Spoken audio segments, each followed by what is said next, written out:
You're listening to 15 Minutes of Flame with Robert Phoenix.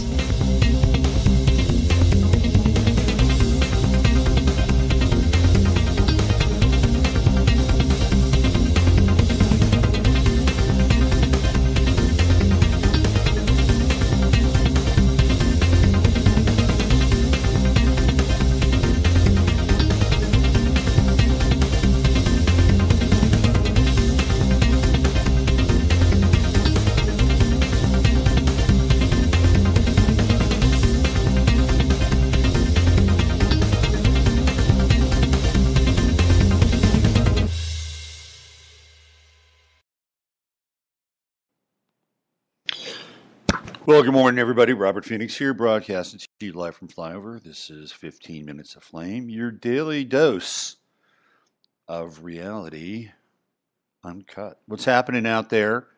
There's a lot always going on. When is there not a lot going on? Or maybe there's nothing really going on. And what's really going on is just a projection of our attention towards things in the world that grab our signal. And if we don't give them our attention, are they really happening? Something to think about. Do we activate their prominence and their position in our lives by giving them our attention? I think to some degree that's true. But they're going to happen anyway, so we may as well break them down when they can't. However, it might be really good to be able to, at some point, just disregard something completely and not pay any attention to it whatsoever. And I think that might be a decent strategy when it comes to certain things. I am actually practicing that with the latest shooting in Texas. I have given it very little energy at all. Very little. The only thing that I was able to kind of scrape together was this this coat, this trench coat. When you see trench coat, by the way, what does that remind you of? Trench coat. And look, I live in Texas. People don't wear trench coats in Texas. It's too damn hot.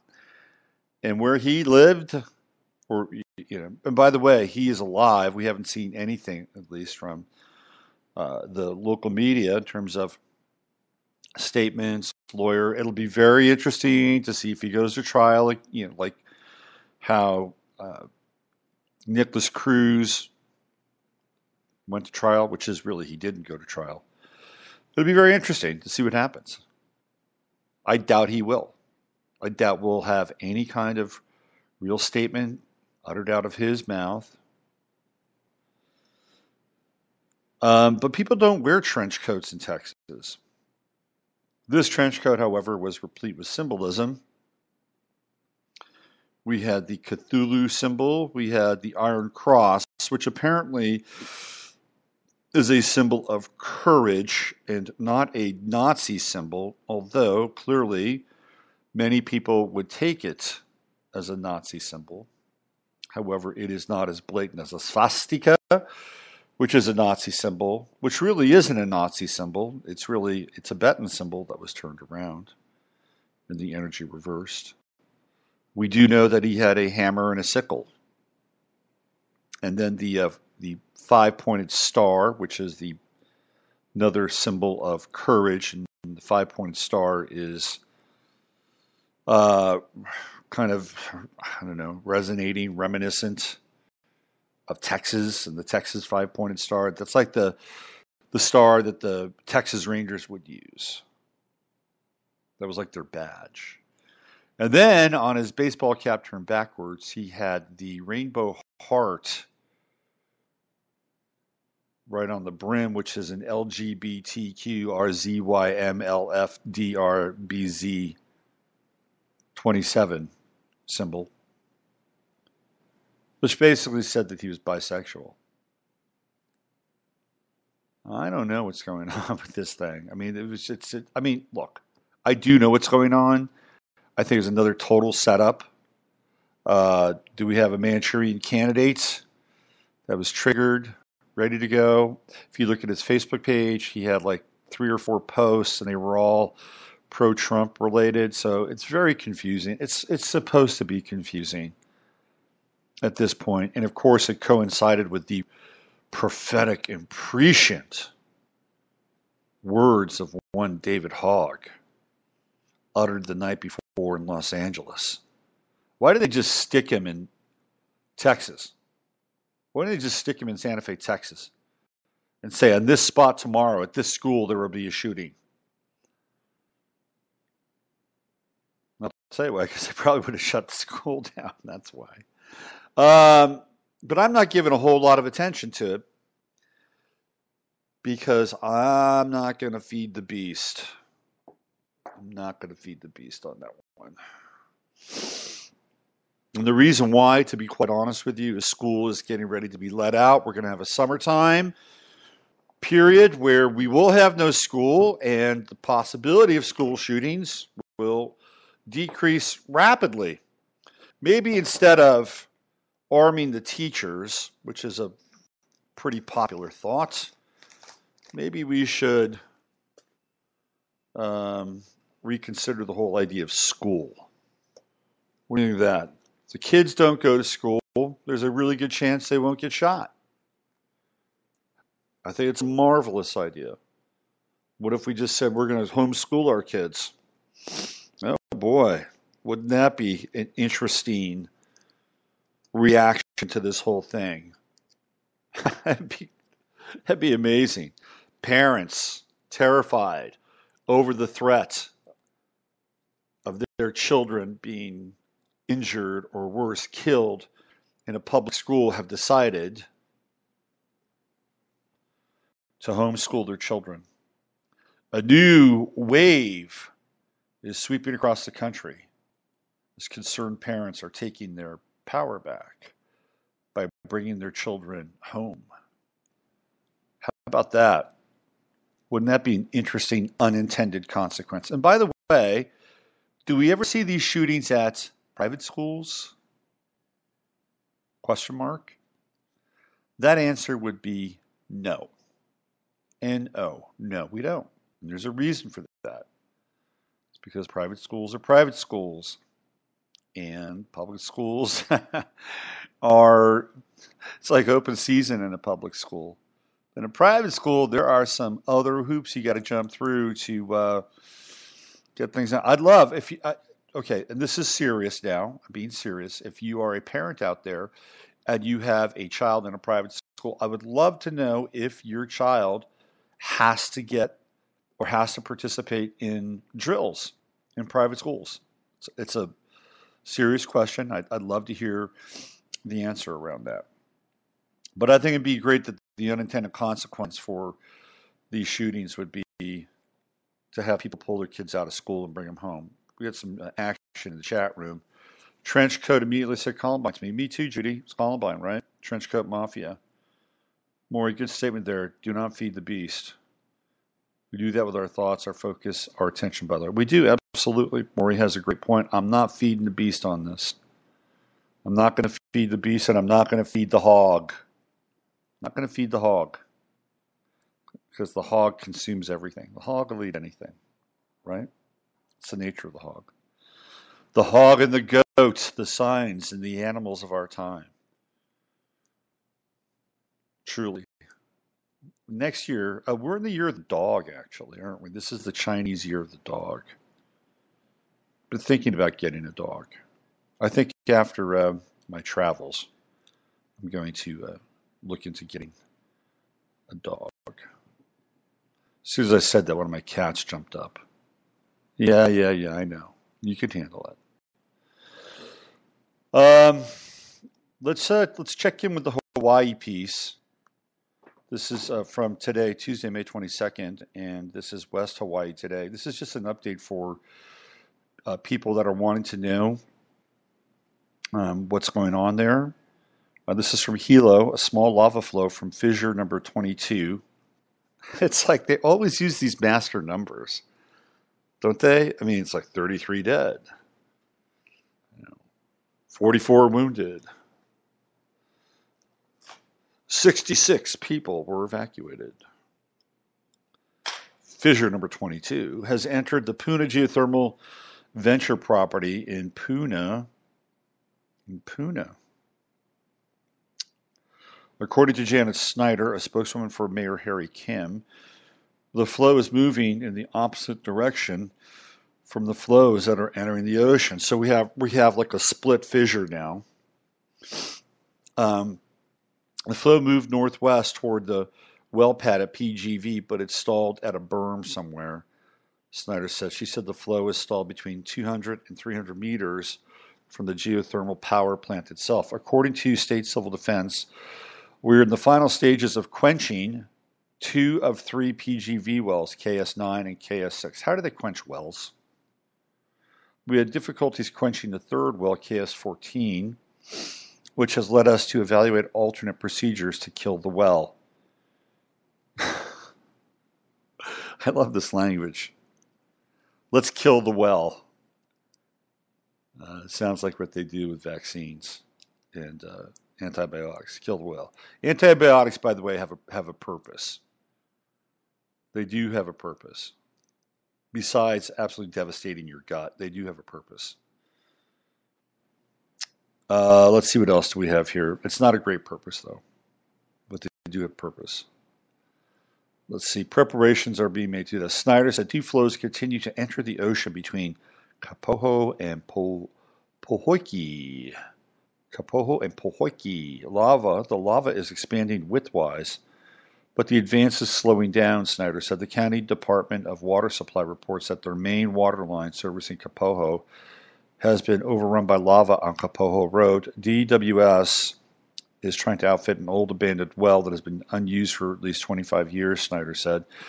She said there's no time frame of when the project might be completed. She said DWS has taken water samples from the well and sent it to a lab to ensure that it's safe to drink. A new roadblock is in place at the corner of Kamaili Road and Highway 137, Snyder said. Pohoiki Road and Lanipuni Gardens subdivision have been cut off. Civil Defense also reports more structures have been destroyed by the lava flow from the Kilauea volcano. According to Snyder, the number of structures consumed in the latest eruptive event isn't exactly known, but said the total number of structures that have fallen victim to lava is up to 47. Information wasn't available on the location of the latest structures that have fallen victim to the molten rock. Hawaii Volcano Observatory also reported that another explosive eruption took place at the Kilauea summit at 12:55 in the morning. This was this morning. The resulting ash plume might affect surrounding areas. The wind may carry the ash plume to the southwest toward Wood Valley, Pahala, Nalihu, and Waiohinu. The danger from this eruption is ash fallout. Residents are advised to protect yourself from fallout. If you are at home, stay indoors with the window closed, turn on your radio, listen for updates from authorities. If you're in a car, keep the windows closed. Ash fallout may cause poor driving conditions due to limited visibility and slippery driving conditions. Drive with caution, extreme caution, or pull over and park. The comments, here we go. The lava is behind a berm somewhere. Very informative. I feel safe now. Now the water department needs to quickly get an abandoned well up and running. Is this the same DWS that still has 4 wells down in North Kona and other places? Good luck with that one. These guys had a couple of weeks to make sure this site is secure. They better have done that. Interesting. So just a little bit of an update there for you folks out there wanting to understand more of what's going on in Hawaii. This is the latest look. It is from a local newspaper, West Hawaii Today. And it is on their website if you want to check it out. And of course, we've had the uptick in geothermal and seismic activity ever since Uranus went into Taurus. So far, it's been manageable. We had a 3.6 earthquake, which felt more like a 5.0 in California about a week ago. And of course, prior to Uranus entering into Taurus, we had this significant seismic and volcanic activity in Hawaii, which does not seem to be abating. So we're going to keep our eyes on this. Now, the seismic and geothermal activity, the structures, the disruption, all that stuff, well, that's also metaphoric for what's going on in our lives. As within, so without, as they say. Let's check out what's going on in the chat room within. Here we go. This is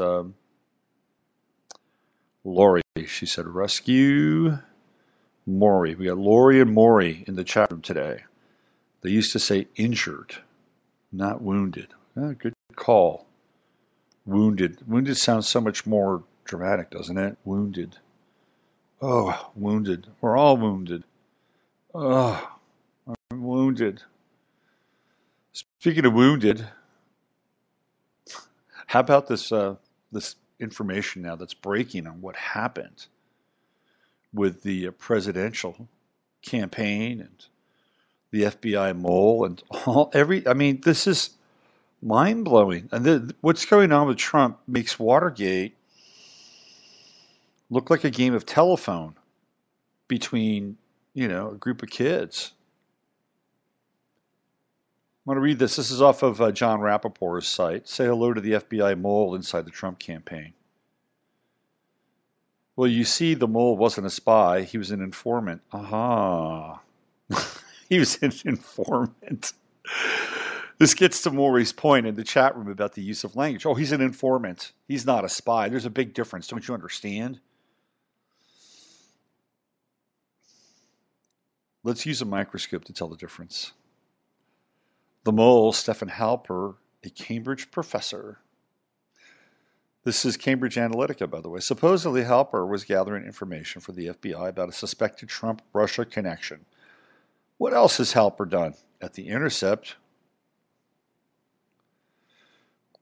Glenn Greenwald reports 4 decades ago, Halper was responsible for a long-forgotten spying scandal involving the 1980 election in which the Reagan campaign, using CIA officials managed by Halper, reportedly under the direction of CIA Director and then Vice Presidential candidate George H.W. Bush, got caught running a spying operation from inside the Carter administration.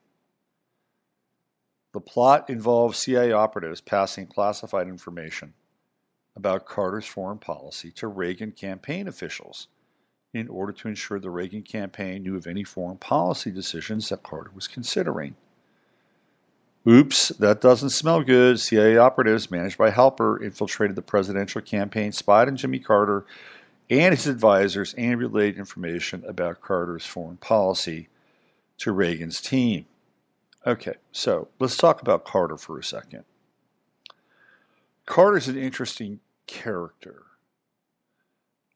In some ways, Carter was Donald Trump before Donald Trump was Donald Trump. Or he's almost like a cross between Trump and Obama. Carter's like this hybrid character because he came out of nowhere. I mean, nobody really knew about Jimmy Carter. But he was backed by the Trilateral Commission and its sister group, the Council on Foreign Relations. And that was a really wide open time in American politics. We had Gerald Ford, whose real name is, if I'm not mistaken, Leslie King. And Gerald Ford had essentially assumed the role of president after being named vice president when Spiro Agnew was removed on suspicious corruption charges.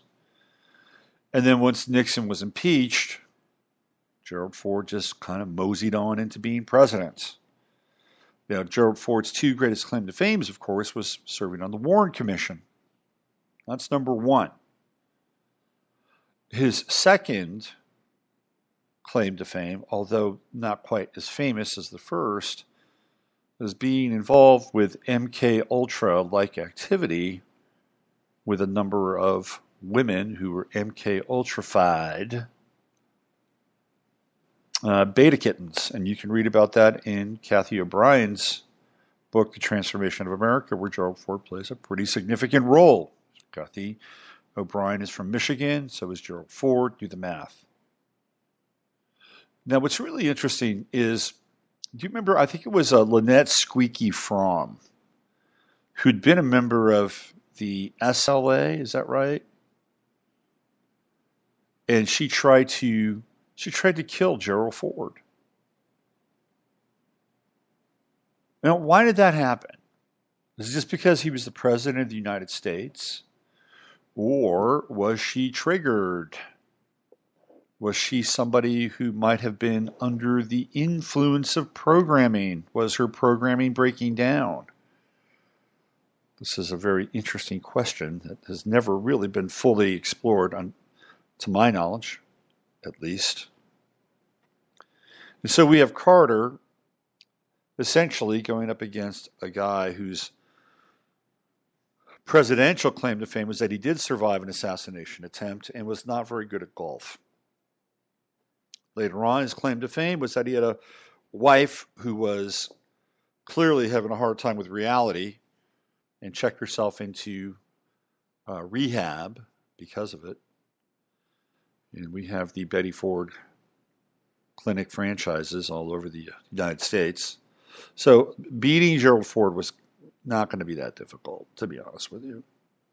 So here comes Carter, the former engineer on a nuclear submarine and a peanut farmer with a boy howdy kind of vibe about him, the man of the people, but seriously backed by the Trilateral Commission and the CFR.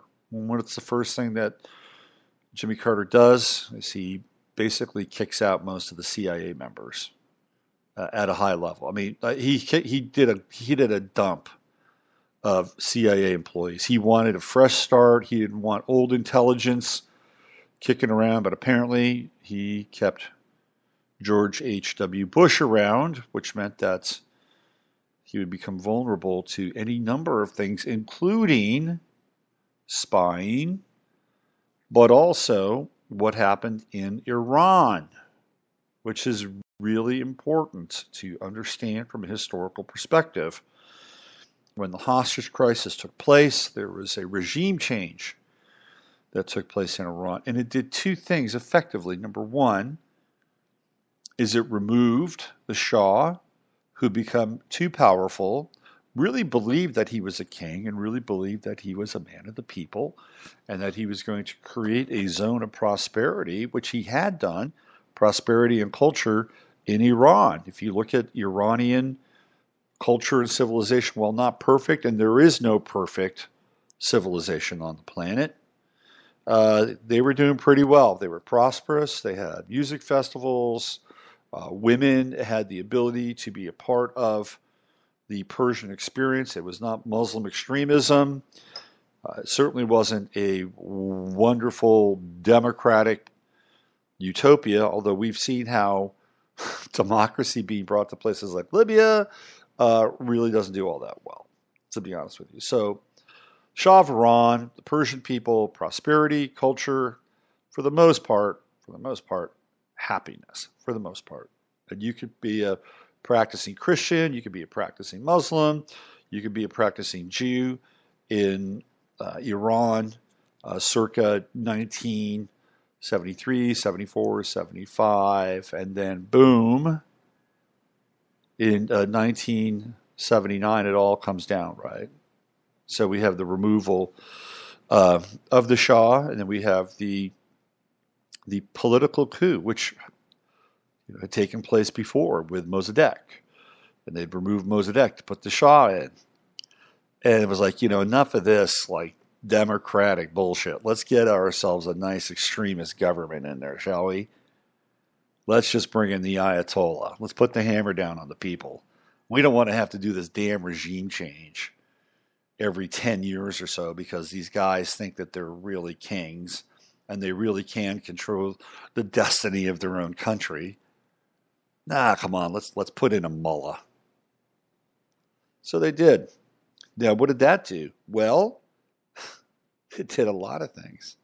Got the Shah out because he wanted more money. He wanted more oil money. That's what was going on. Anytime these guys get greedy, they want to take him out. Look at Manuel Noriega, who was a contemporary of the Shah. He wanted more of that cocaine money. But it wasn't going to happen. Oh, no, we're going to go invade Panama because obviously they are an imminent threat. An imminent threat. But it also derailed the Carter presidency. So they killed two birds with one stone with the idea that they were going to get Ronald Reagan in. And because Carter had been so, in many ways, ineffective, and truly the Iran situation killed the Carter presidency. That and also what was going on with oil and, OPEC and the embargoes. And there was a lot of stuff. But what was also interesting, though, is that Carter was actually navigating the war in Afghanistan simultaneously and creating the, creating the Mujahideen to fight against the Russians in a fascinating time. But ultimately, this event derailed Carter. Totally derailed Carter. And then the worst part was the botched rescue of the hostages. And you can't tell me that wasn't rigged. It was totally rigged. And so there we have Ronald Reagan coming into power for 2 terms, thanks to George H.W. Bush. All right, let's keep going here. But we're supposed to believe without evidence that in 2016, Halper was only trying to dig up information on a Trump-Russia connection. What more do we know about Stephen Halper, the mole for hire? Breitbart. Halper served as an assistant to all 3 of President Gerald Ford's chief of staffs, Alexander Haig, Donald Rumsfeld, and Dick Cheney. Quite a trio of politicians. I don't think you'd want to list them on your resume if you were applying for a job within an organization that showed a shred of ethics. What organization might that be, John? The Boy Scouts? Let's see. And then there is this. In 1984, Halper was the chairman of the Palmer National Bank. Breitbart. White House official Oliver North loaned funds from the Palmer National Bank to a Swiss bank account, which were later used to aid the Nicaraguan Contras. Here we go, Iran-Contra. This thing is dirty, dirty, dirty, dirty, dirty. By the way, Oliver North is now the head of the NRA. These people, man, they just keep trucking along, get new jobs, new positions. Why isn't Ted Nugent the head of the NRA? He'd be a better choice. Let's see here. The Contras, backed by the CIA, were trying to derail the Sandinista government, and in the process reportedly carried out 1,000 terrorist attacks, over 1,000. Transferring funds from the U.S. to the Contras was at that time illegal. Glenn Greenwald, the CIA operative and FBI informant Stephen Halper used to gather information on the Trump campaign in the 2016 election for weeks, been falsely depicted as a sensitive intelligence asset rather than what he is actually, a longtime CIA operative with extensive links to the Bush family, who was responsible for a dirty and likely illegal spying operation in the 1980 presidential election. But don't worry, nothing untoward is going on here. The FBI merely needed a man on the inside of the Trump campaign to make sure Russia wasn't exercising undue influence on the 2016 presidential election. Nothing more, no problem. Just ask the FBI, they'll confirm this. The FBI high echelon is squeaky clean. They never lie. Tongue in cheek. One other thing, Stephen Halper's father-in-law was Ray Klein, an infamous CIA agent. This is from the website Wikispooks. Klein has been an outspoken proponent of disinformation and direct manipulation of the press by the CIA. In testimony before the House Select Committee on Intelligence, Klein defended the use of such covert devices as black propaganda and the funding of journalists, arguing that the First Amendment is only an amendment. He, Klein, later became director of the State Department's Bureau of Intelligence and Research. That was from 1969 to 1973, where he helped coordinate the CIA's destabilization and eventual overthrow of the Allende government in Chile. But again, no problem. Why would he even suspect Halper was engaged in anything illegal during his time as a mole inside the Trump campaign? The FBI is pure as a driven snow. So is the CIA. All is well. If you buy that, I have condos for sale on the dark side of the moon. So now it's come out that there was an informant, which is really a spy, and he was placed inside the Trump campaign. Now, I guess because the CIA and the FBI are looking after the best interests of the country, that they can get away with it. Supposedly. It's a slippery slope. We'll see, and Trump has been harping on about this for a long time now. He's proven to be right. That he had been compromised, that the election had been compromised from the inside out. Let's go back into the chat room and see what else we have going on in there. Where's my chatters? All right, what do we have here? Logosophia Persephone apparently is stirring underground. Squeaky Frog Manson family, thank you. I was trying to figure out Manson family or the SLA. She was a Manson family member. Thank you. I'm glad we've got the chat room. Do not leave out a part about the Secret Service Savak or something. Yes, Savak. Savak was brutal in Iran. Of course it was brutal. Of course. What country does not have a brutal Secret Service? I mean, maybe the United States, but it certainly is brutal in other countries. You've got Savak, the ISA, you name it. Mossad. I mean, these groups are brutal. They're absolutely brutal, and it's true. But here's the deal. Okay, sometimes I think we have to look at the totality of an experience, and I'm not in any way, shape, or form condoning brutality.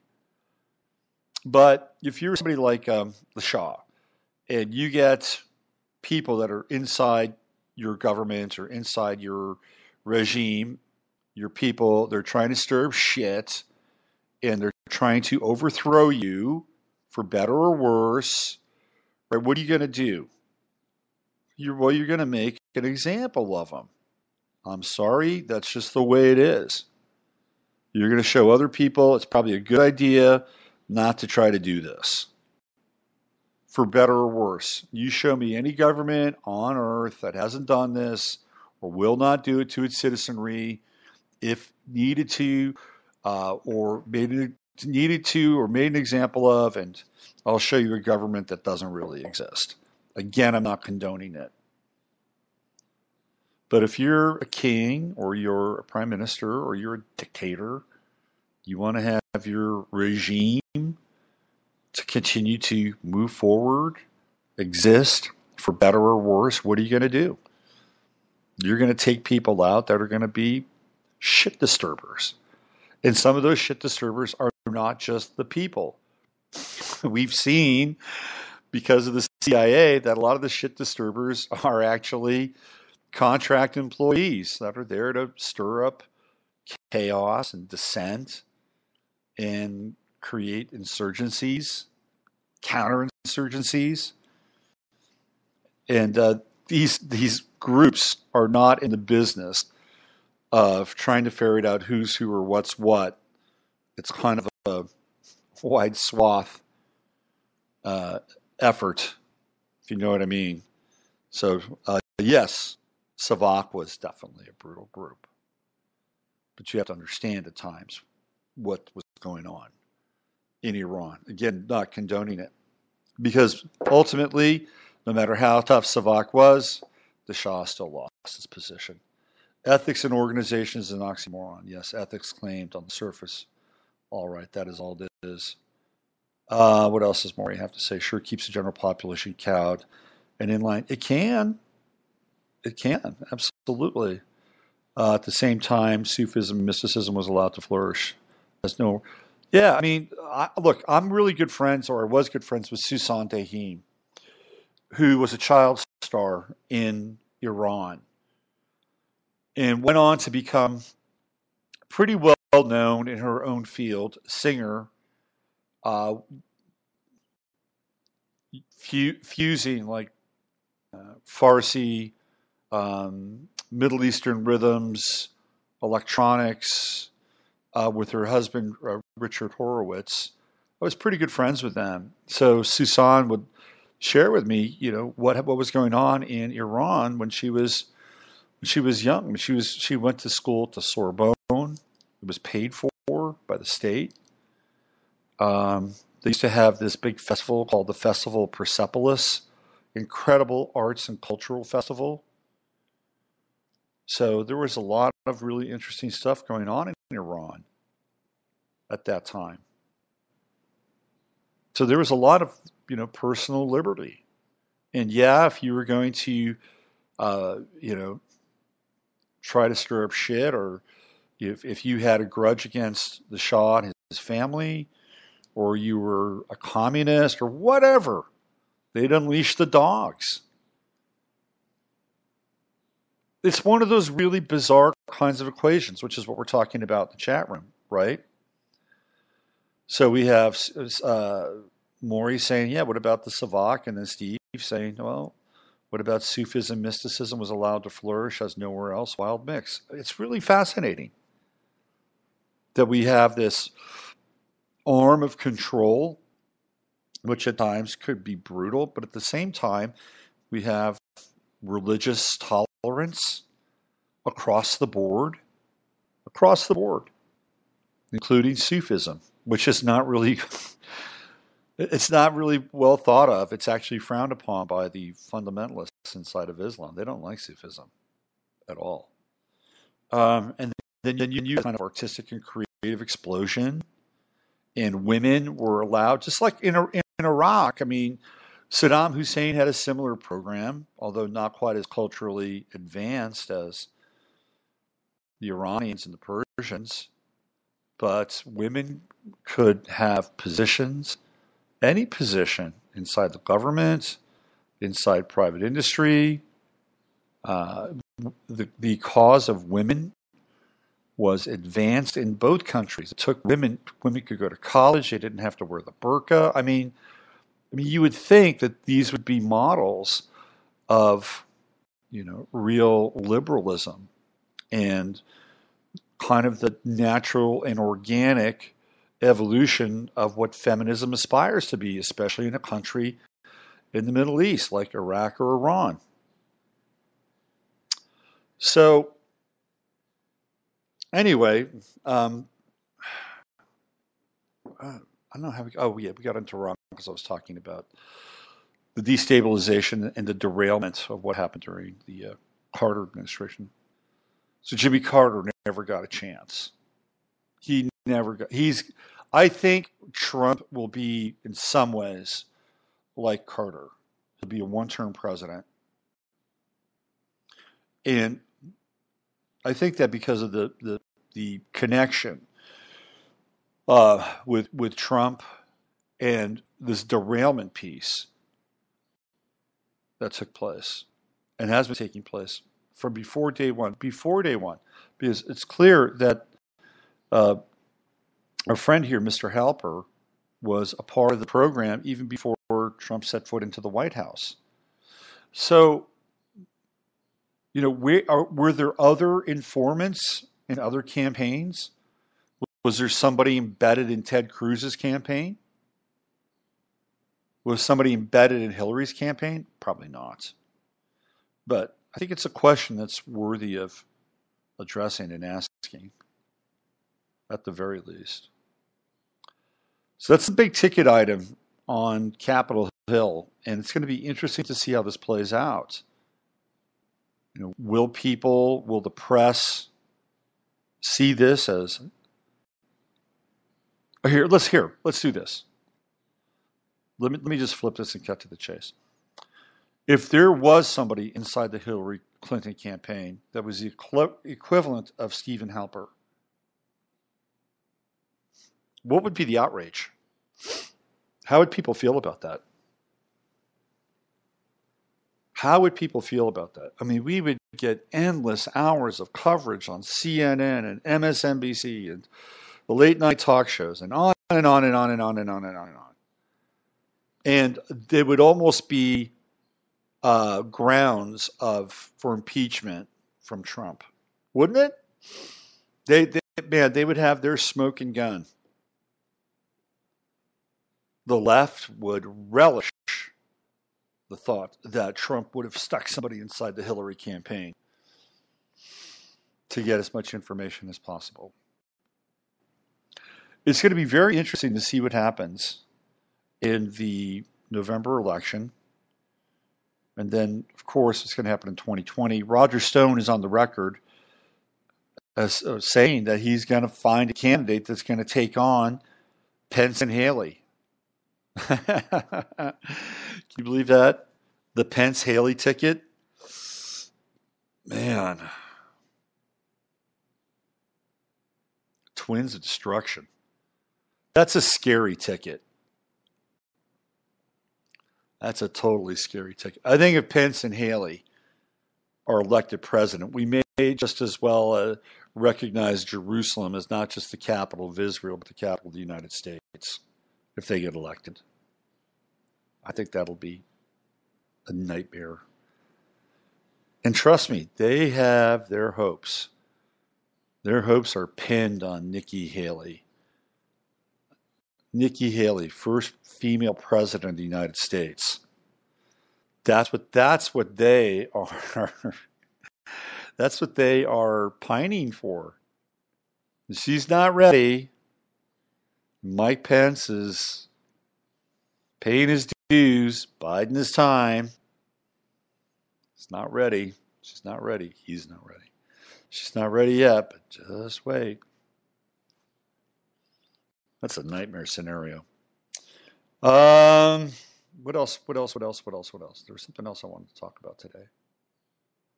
What was it? I guess I wanted to talk a little bit more about the QAnon material. So I'm going to do another post today about QAnon and the charts. I'm putting it up on the website. And based on what we were looking at on Friday Night Show, here's my evolving conclusion about QAnon. I do think Trump is involved because of the opposition between Trump's sun and Saturn.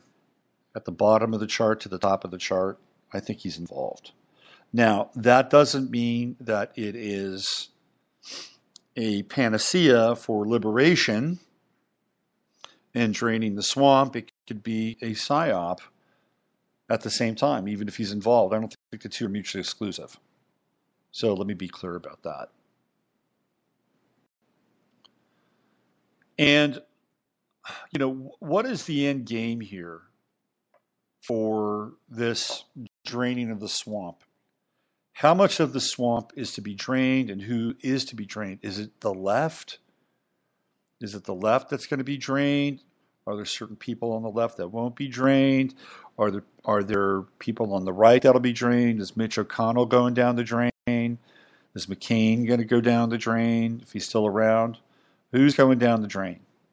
Maybe McCain will do a Kenneth Lay, and he'll die, but he really won't. He'll just be relocated somewhere. Remember Ken Lay?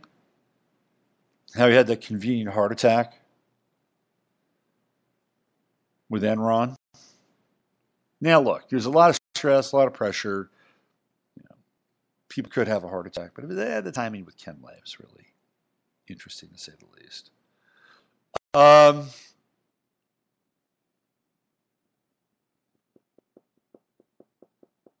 What's the end game? To drain that swamp. So how far does the swamp go? Does it extend beyond Washington, D.C.? Does it go into other countries? Other governments? I think for a lot of people who are, quote unquote, awake and aware, what they see as being a major obstacle for any kind of sovereignty or returning to some kind of national residence inside the borders of this country is the influence of outside governments. And really, over the past 6 years, it's all been about Russia, Russia, Russia, Russia, Russia. Actually, it's been about 4.5 years. Russia, Russia, Russia, Russia, Russia. But clearly, there are other governments that have their hooks in this country. China is one of them. I'm not going to get into a big anti-China tirade, but also our pals in the Middle East. And there are a lot of people who believe our pals in the Middle East are the cause of a lot of our problems, because it seems as though we are tied at the hip and aligned with an extremely aggressive regime who is constantly creating chaos and trying to cause some form of regime change in other countries in the Middle East for the acquisition of more land and resources, which is also connected to what's called the Yanam Plan. And if that's the case, then are we not looking at them being part of the swamp as well? And if that's the case, then is Trump really going to clean the swamp, drain the swamp to that extent? And this is where I have some real issues and challenges with the whole QAnon stuff, because ultimately, if that's the case, then what would Trump have to do? Well, he'd have to cross his son-in-law. He'd have to cross his daughter, who is married to his son-in-law, who has kids with his son-in-law, his grandkids. And then he'd probably have to cross every single wife that his sons have married. So there's a lot of crossing going on there. And I just don't think that Trump would do that. He's a family guy, even though he has a funny idea of loyalty at times with his wives. But clearly he has a great deal of loyalty towards his children. It's the Leo rising in his chart. So we just have to, address that. And if that's the case, then where is QAnon headed with all this? Where's it all headed? So I do think it's a limited hang, and I do think Trump is involved. And I don't think the two are mutually exclusive. That's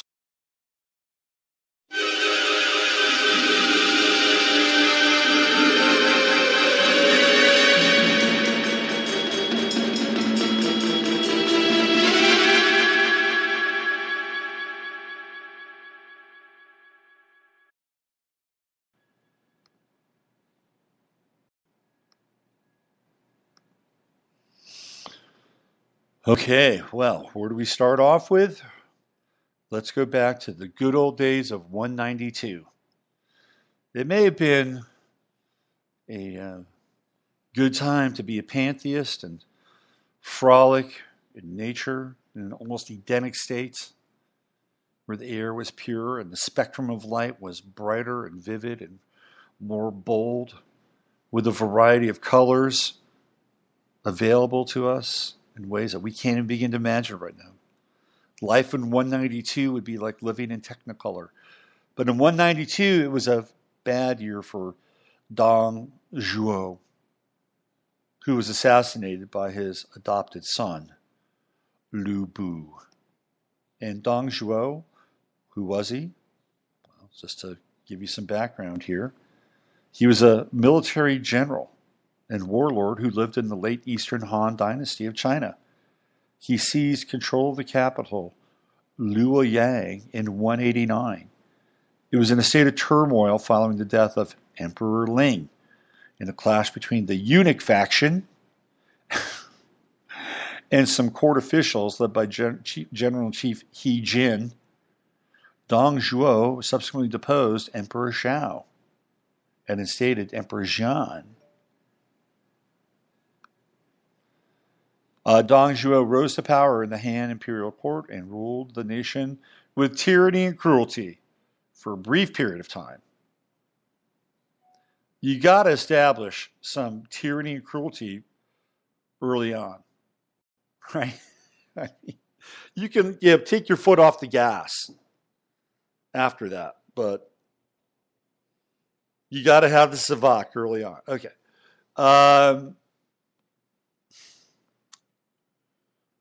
He was assassinated in 192 by his subordinate Lu Bu as part of a plot orchestrated by Interior Minister Wang Yun. How about that? A little bit of history. Dong Zhuo.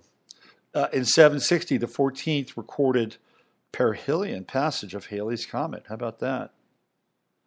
God. When I think of Halley's Comet, I think of Nikki Haley. Isn't that terrible? Okay, let's see what else we have here.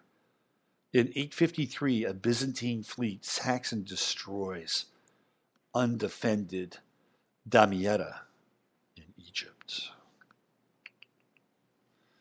In 1176, the Hashishin attempt to assassinate Saladin near, guess what city? Aleppo. How about that?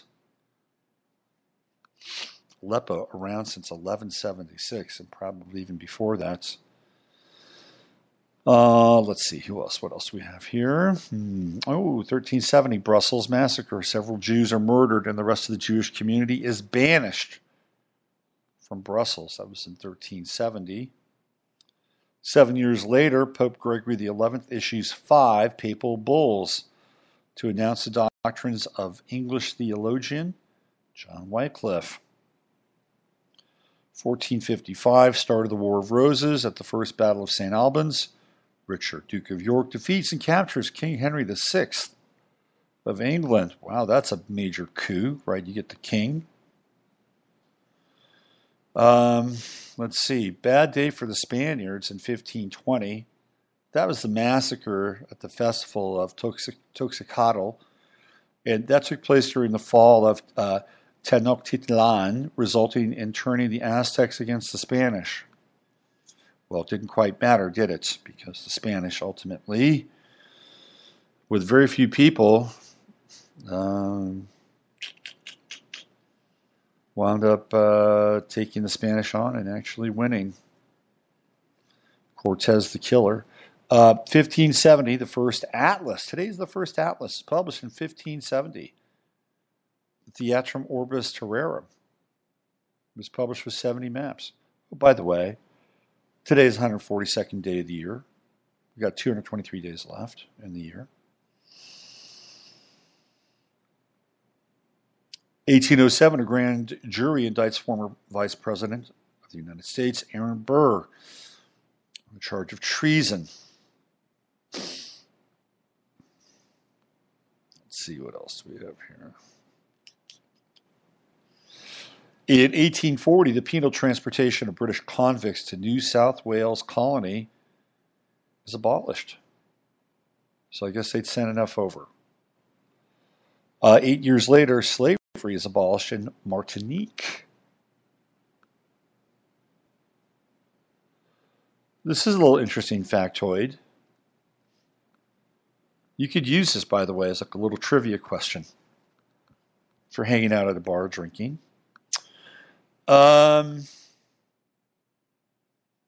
Here's the question. Who is the only president to hold a patent? Well, it was President Abraham Lincoln. Although it was before his presidency, he has issued a patent for an invention to lift boats. How about that? Later presidents just stole patents. They didn't bother to have the ingenuity to actually create something. What else? Speaking of patents, in 1906, the Wright brothers are issued patent 821,393 for their flying machine. Oh, this is interesting. 1915, Lassen Peak erupts with a powerful force, the only volcano besides Mount St. Helens to erupt in the contiguous U.S. during the 20th century. File that under Uranus and Taurus. In 1926, Chiang Kai-shek replaces the communists in Kuomintang, China. That didn't last very long, did it? Let's see what else. 1 year later, Near Jining, China, an 8.3 earthquake causes 200,000 deaths in one of the world's most destructive earthquakes. So this is an earthquake day. It's right on the edge of Taurus and Gemini. It's when those final degrees get real wonky. Interesting. Very interesting. Let's see. What else do we have here? 1957, South Africa's government approves of racial separation in universities. That didn't work out too well either, did it? Let's see, what else do we have here? Another great earthquake. The Great Chilean Earthquake, measuring 9.5 on the moment magnitude scale, hit southern Chile, becoming the most powerful earthquake ever recorded. So today is a really intense day for seismic activity. Keep your eyes on seismic activity today. This is an interesting degree. It's at those final degrees of Uranus and Taurus. Final degrees of Taurus moving into Gemini. What else do we have here? Let's see. 1964, Lyndon B. Johnson launches the Great Society. The War on Poverty.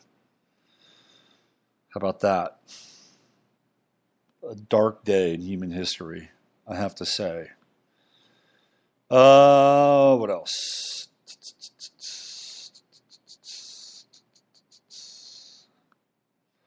1968, the nuclear-powered submarine USS Scorpion sinks with 99 men aboard 400 miles southwest of the Azores. Scorpion, aka Scorpio, the opposite sign of Taurus. Let's see. In fake lunar landing news, Apollo 10's lunar module in 1969 flies within 8.4 nautical miles of the moon's surface.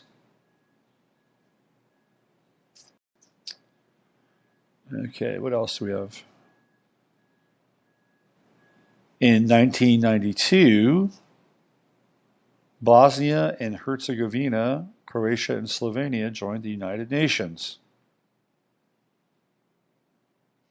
1994, a worldwide trade embargo against Haiti goes into effect to punish its military rulers for not reinstating the country's ousted elected leader, Jean-Bertrand Aristide. 2 years later, 1998, a U.S. federal judge rules that the U.S. Secret Service agents can be compelled to testify before a grand jury concerning the Lewinsky scandal involving President Bill Clinton. 2002, Civil Rights Movement. A jury in Birmingham, Alabama, convicts former KKK member Bobby Frank Cherry of the 1963 murder of 4 girls in the 16th Street Baptist choir bombing. Speaking of which, Spike Lee has a new joint that's coming out about the KKK. Spike, of course, doing everything in his power to bridge the gap in race relations, which is what he's always done. He's such a wonderful humanist, Spike. Let's see. What else do we have here? 2011, an E5 tornado. You remember this? An E5 tornado strikes Joplin, Missouri, killing 162 people and wreaking $2.8 billion worth of damages. It is the costliest and 7th deadliest single tornado in U.S. history. Wow. So we have earthquakes, massive earthquakes, and tornadoes on this day. And let's see, anything else? Oh, a year ago, 22 people. There's that number again, 22. 22, 44, 66. 22 people were killed at the Ariana Grande concert. That was just last year in Manchester. And then, down the memory hole. Today is the birthday of Richard Wagner. How About that. Let's see. What else? Who else? Today's the birthday of Sir Arthur Conan Doyle. Boy, those are two giants, huh? Who else is today's birthday? 1907, Laurence Olivier. So we have Olivier, we have Wagner, we have Conan Doyle. Wow. Wowza. Oh, let's throw another giant in there. How about Sun Ra? Today's Sun Ra's birthday. I saw Sun Ra one time in San Francisco. It's a great show. Claimed he was from Saturn. Right? No, hold on. Sun Ra was from Jupiter. Kool Keith, one of his characters was from Saturn, right? Let me hold on a second. I get the two mixed up. Hold on. Sun Ra. I gotta stay real time. Let's see. Saturn. He's from Saturn, and Kool Keith's character is from Jupiter. Born and raised in Alabama, Herman Poole Blunt, also known as Sun Ra, legal name Lasanier Ra, became involved in the Chicago jazz scene in the 1940s. He soon abandoned his birth name, taking the name Sun Ra after Ra, the Egyptian sun god, developing a complex persona and mythology that would make him a pioneer of Afrofuturism. He claimed he was an alien from Saturn on a mission to preach peace, and throughout his life he consistently denied any ties to his prior identity. His widely eclectic and avant-garde music would eventually touch on virtually the entire history of jazz, ranging from swing to bebop to free jazz and fusion. And his compositions range from keyboard solos to big bands of over 30 musicians. From the 1950s until his death, Ra led the musical collective The Orchestra, which featured artists such as Marshall Allen, John Gilmore, and June Tyson throughout its various iterations. Its performances often included dancers and musicians dressed in elaborate futuristic costumes inspired by ancient Egyptian attire in the space age. Why don't we have more stuff like this?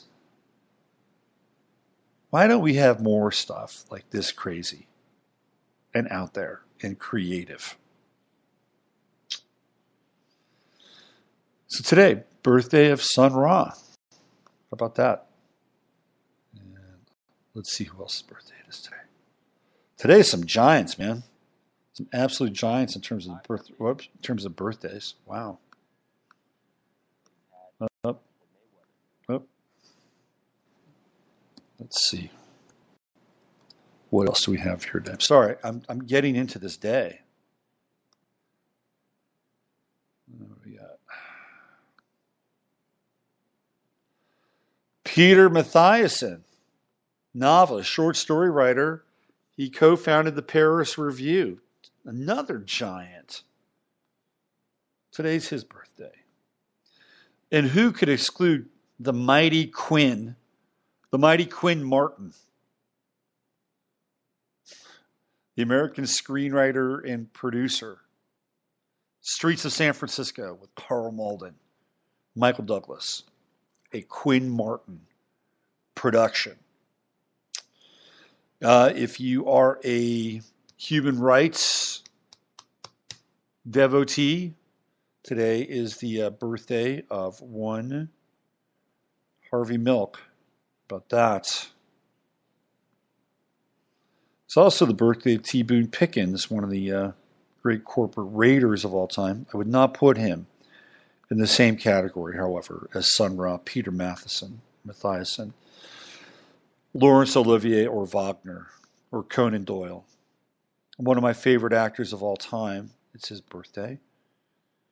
And Paul Winfield. Love Paul Winfield.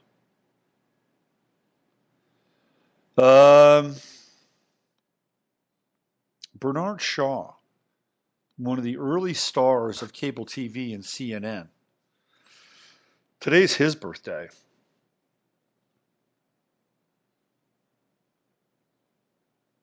Oh.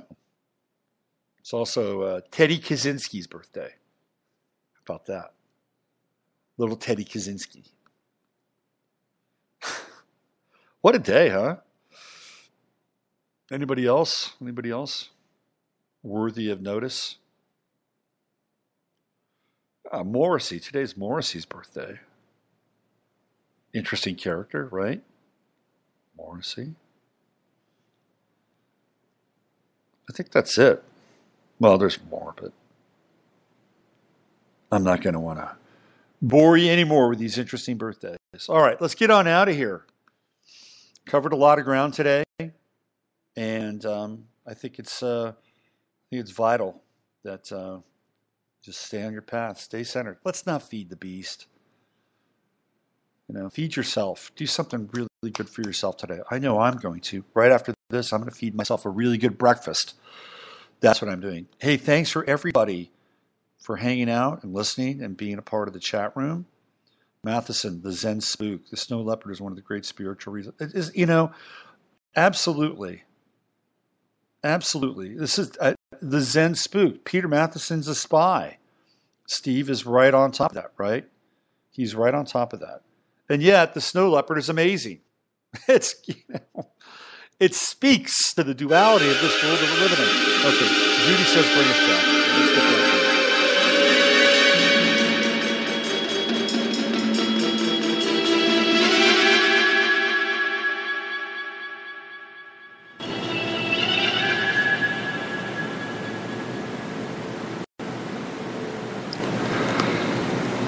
All right, one final comment from the chat room today. We have from Maury.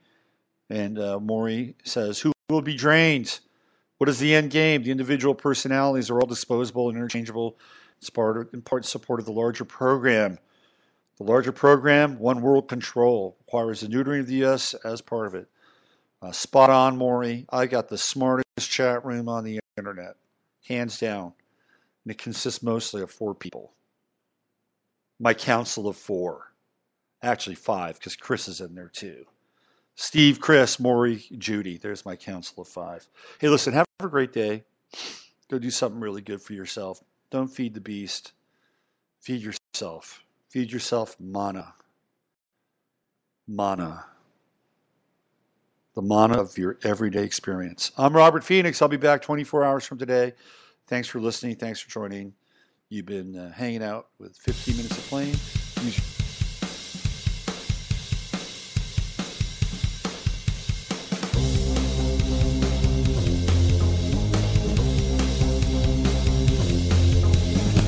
You're listening to 15 Minutes of Flame with Robert Phoenix.